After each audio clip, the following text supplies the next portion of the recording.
According to Conor McGregor, there is not a man alive that could beat him in the octagon, and he's even calling on Jesus to come back from the dead, and he would still whip his ass. How would you versus Jesus in the octagon? How would he fare?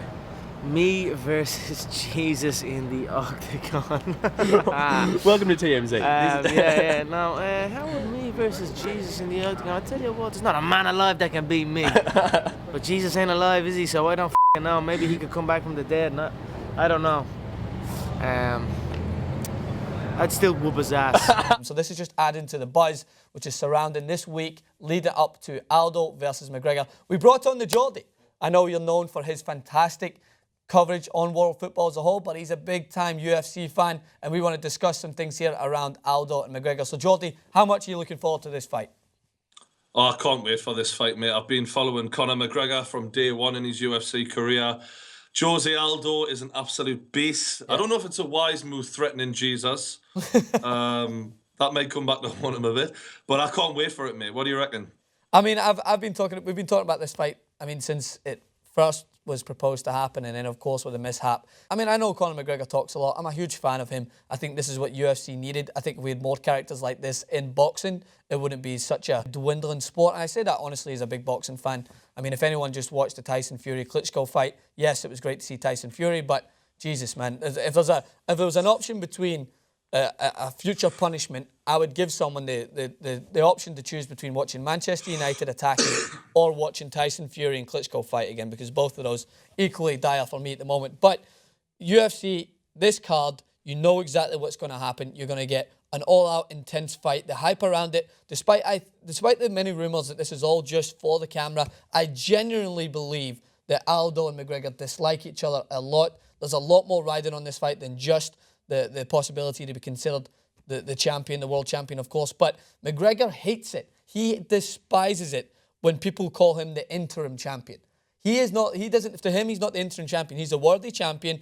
His interview said that he was scared, that Aldo was scared. He doesn't want to fight him. He deserves that championship belt. And now he wants to prove it further so. I mean, I just think there's so much added suspense to this that I've been counting down the minutes since it was proposed again. Yeah, I mean, I don't know if he's scared. He's obviously a warrior, but he's pulled out of a lot of UFC fights. Yeah. And I think that I'm not sure if he's been on the performance enhancers. I know a lot of Brazilians are. Now with the stricter drug testing in Las Vegas now, he's going to have to be on his best behaviour, which hopefully he always has been. Mm-hmm. But I think there was more to it than that. He was cleared by a doctor over that rib that he injured to fight.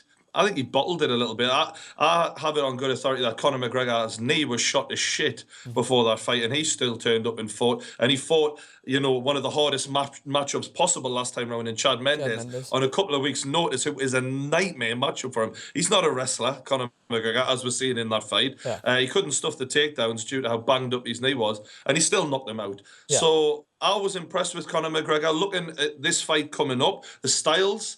The only thing that really worries me as a Conor McGregor fan is that Conor McGregor takes a lot of punches, and that's not a good idea. And for any fighter, taking punches is not. It's all well and good. You might have a granite chin. Chuck Liddell used to have a granite chin back in the day, but that went.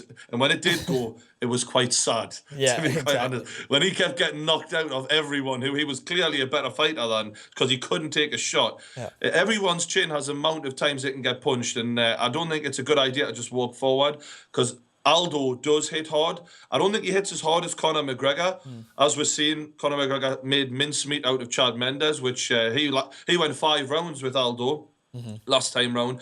And Aldo, some of his performances have been very dull, very boring. He's either really exciting or very dull and very boring. And he's went distance quite a few times, which I don't see anyone doing with a fully fit Conor McGregor. So I think as long as McGregor can keep his chin down and not take too much damage, I think he hits harder than Aldo if he can utilise his movement, which he does when he's not talking trash. I think that this should be his fight, as long as he doesn't do anything too stupid and leave his chin on a plate. I agree with what you said about McGregor. McGregor's ego is one thing that, of course, is a blessing and a curse. Like, he will want to walk into Aldo and show him that he's not scared of him. He'll take any of his hits, and you mentioned, you hit the nail on the head. McGregor does leave himself open to punches because he does believe that he can take him.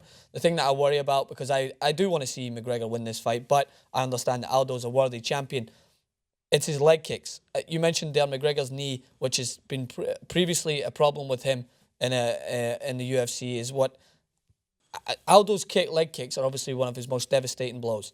And if what happens with McGregor's stance is that often his leg is left planted. Now, if Aldo can land one of those kicks on his planted leg, if McGregor is walking towards it and not really prepared for it, which I'm sure he will be, then it could leave a devastating problem with him on his already weak knees. But the same thing comes with Aldo. His legs are not exactly in the strongest condition either, so whether or not he's going to be throwing them sparingly rather than going in and just launching those leg kicks to McGregor. Nonetheless, you're not going to get any of these fighters backing down. You're going to get both of them wanting to go at each other, try and beat each other at each other's game. McGregor, as you've seen with Mendes, was one of the most impressive performances for me, because many people had stated McGregor talks a lot of shit, but he's not fought anyone. Mendes is a very, very tough opponent, and he took down McGregor several occasions. Everyone thought, how is McGregor going to come back from this adversity? He's clearly been overpowered on the ground, but still shows great defensive strength to get back up, prevent Mendes from getting any sort of submission. I mean, Mendes is one of the hardest hitters, if not arguably the hardest, before Conor in the division, in the featherweight division, and he hit him flush as hard as he could, and McGregor just kept walking forward and went, yeah, nah, he can take a punch. Nothing. He can you take hit a like punch a bitch.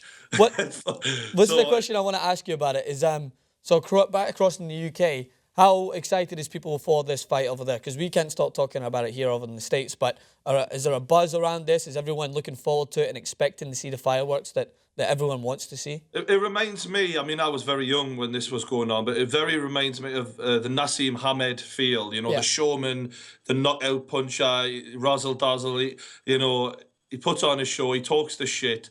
It's like those days have come back in a new sport, in MMA and Conor McGregor. Without doubt, if you say to someone now, MMA, biggest star, Ronda might get a mention. We all see what happened to her. And that should be a lesson to Conor as well. I think show Jose Aldo respect, because if he doesn't and he just stand right in front of him, I don't think that. I think that Conor's got great movement, and if he dances around and lulls Aldo into watching what he's doing a bit, that's when he'll catch him. But as for the buzz over here, it's absolutely massive, mate. Yeah, absolutely huge. We're still not decided whether or not we're going to make that trip, that long drive down to Vegas, which is fantastic when you're going, but there's no worse thing in the world than coming back from Vegas, a defeated man, moneyless, just depressed. It's a hard drive back, but it's worth it when you go down to see something like this. So we're still considering whether or not we're going to make the trip down. But, I mean, as you just mentioned there, this is the type of fight that's going to make this sport bigger than it already is. It already is obviously one of the biggest sports in the world now. It's taken over the industry that's in with its competitors. We don't see enough, I would say, rivalries like this in boxing. When you get the reason why Mayweather and Pacquiao was so big, despite the fact that it flattered to deceive on all levels from the actual fight, it was that rivalry that was kind of built up by the media, the two of the best coming together. This rivalry is, as much as I mentioned before, many people think that it's been fabricated. I genuinely think these guys dislike each other, and that just adds to the suspense. Well, this is not going to be Pacquiao Mayweather. I'll put money on this. No doubt. This is ending. This is getting finished. Nobody is walking out of there awake. Someone's going out there asleep. Like the way I see it, Conor McGregor is not going to fight this fight to go to a points decision. No. Aldo is going to be really riled as well. So this isn't going to be the Aldo who's happy to just, stand there and wait for you to come forward. He's going to want to take it to him as well. So someone's getting knocked out, in my opinion, in this one. And Conor McGregor, one thing that is quite interesting is he always tends to predict how his fight's going to go. And he usually gets it pretty spot on. I mean, even the Chad Mendes fight, he said, you might get a couple of takedowns, but I'll be hitting you from the ground. And then when we get back up, I'm going to still be in your face, punching you with everything I've got, and you're going to break. And that's pretty exact how it went, like, to be fair. And he said, this is an interesting one. He said, in this fight, the first exchange, he's going to know, and it's going to be over quickly. And I think that's quite interesting. So, yeah, he knows something we don't. But one thing I do think is important is his punching power. Like, I think it's going to be interesting because Aldo's never fought a hitter like Conor McGregor, who is big. He's very big for that weight class. Yeah. So what's your, to round it up, what's your prediction? Well, I'm happy to admit it could go either way. Like I say, if Conor doesn't, show him some respect. But I'm going to say Conor McGregor First round knockout. First round knockout. I was going to go with second round. I think that the first round is, with all the hype and everything going on, I think both of them might. I think they'll go all out, but I just think that they might be a little bit hesitant in the first round just because of the buzz around it. But I think second round's Conor McGregor's, and I think, yeah, he comes alive. But as you mentioned, I mean, Aldo's not a champion, or wasn't a champion for that long for no reason. He's definitely a dangerous opponent. But we want to know what you guys think. Let us know in the comments section below. Thanks to the Geordie for expanding and showing us that the depth of his footballing knowledge goes way further than all expected into UFC. Not just a pretty face, lad. Not just a pretty face. So you get that. So head over to his YouTube channels, both of them gaming and football. Make sure to check out that. And thanks again for coming on. Subscribe to TYT Sports.